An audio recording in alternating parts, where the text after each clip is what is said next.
India versus Australia. তৃতীয় ইনিংসে প্রথম ব্যাট করে ইন্ডিয়া রান করেছে মাত্র 180 রান। টেস্ট সিরিজে রান করেছে মাত্র 180 রান। আমার মনে হচ্ছে দিনের দিন ইন্ডিয়ার টিম টেস্ট সিরিজ যেন তারা ভুলে যাচ্ছে। ওয়ান ডে এবং টি20 খেলে খেলে কিন্তু টেস্ট ভুলে যাচ্ছে। কারণ হচ্ছে মাত্র 180 রান। ইন্ডিয়া কিন্তু জিতছে এটা মানতে হবে। হ্যাঁ, ইন্ডিয়া প্রত্যেকটা ম্যাচ জিতছে, কিন্তু টেস্ট সিরিজে রান দেখতে গেলে খুব কম রানে জিতছে। কারণ সেই আগের মতো সেই রকম রান আর দেখতে পাচ্ছি না। 400, 500, 550, 450 রান বড় বড় স্কোর করে ইন্ডিয়া, কিন্তু টেস্ট সিরিজের মধ্যে সেই স্কোরগুলো যেন কোথাও যেন হারিয়ে যাচ্ছে।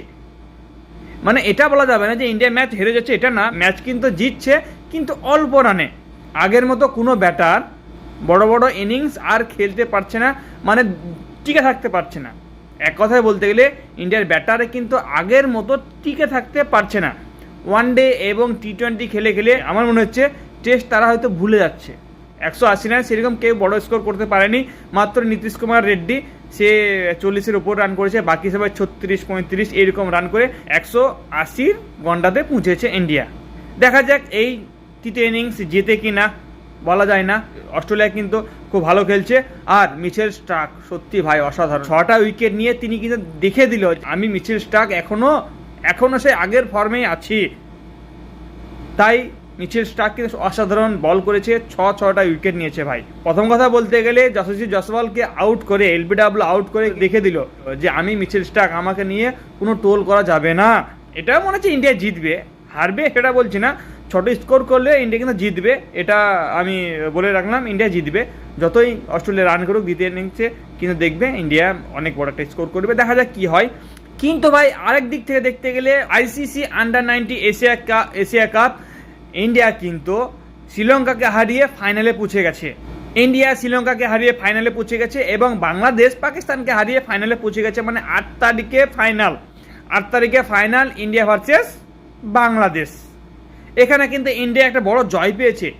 সূর্যবংশী, যাকে 1 কোটি 10 লাখ দিয়ে রাজস্থান রয়্যালস নিয়েছিল, প্রথম দুটো ম্যাচে তিনি ব্যর্থ থাকার পরপর দুটো ম্যাচে তিনি বড় বড় স্কোর করেছে ভাই। 36 বলে 67 রান, অসাধারণ একটা ইনিংস।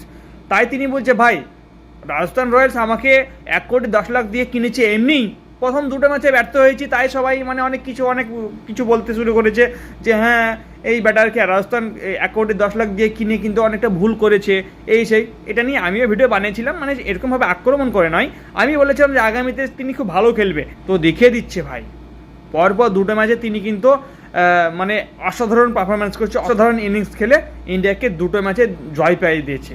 আইসিসি আন্ডার-19 মানে এশিয়া কাপে ইন্ডিয়ার টিমকে অনেক অনেক অনেক ধন্যবাদ। আগামীতে 8ই ডিসেম্বর দেখা যাবে ইন্ডিয়া ভার্সেস বাংলাদেশের ফাইনাল ম্যাচ। 8 তারিখে দেখা যাবে। সবাই কিন্তু লক্ষ্য রেখে কিন্তু ভাই নজর দেবে কিন্তু এই ম্যাচটাতে। বাংলাদেশে কিন্তু খুব দুর্দান্ত খেলেছে, বাংলাদেশ কিন্তু পাকিস্তানকে হারিয়েছে। যদি বাংলাদেশ হেরে যেত তাহলে কিন্তু ইন্ডিয়া ভার্সেস পাকিস্তান ফাইনাল হতো, কিন্তু বাংলাদেশ বলছে ভাই আমরা কিন্তু ছাড়বো না। আমাদের যে টিম তারা ফাইনালে না উঠতে পারলেও আমরা কিন্তু ফাইনালে ওঠার যোগ্যতা রাখি। এবং দেখা যাক আগামী 8 তারিখে কি হয় আইসিসি আন্ডার-19 এশিয়া কাপ। 8 তারিখে সেটা ইন্ডিয়া ভার্সেস বাংলাদেশ। চলো তাহলে আজকের ম্যাচটা কে দেখছো সেটা কমেন্টের আমাকে জানাও। আর ইন্ডিয়া ভার্সেস অস্ট্রেলিয়ার ম্যাচটা কেমন লেগেছে তোমাদের কাছে, এবং ইন্ডিয়া যে ছোট্ট স্কোর করে সে জিতবে কি না সেটা একটু তোমরা একটু কমেন্ট করে জানাবে। এই দুটো ম্যাচ তোমরা কারা দেখছো অবশ্যই আমার কমেন্ট করে জানাবে।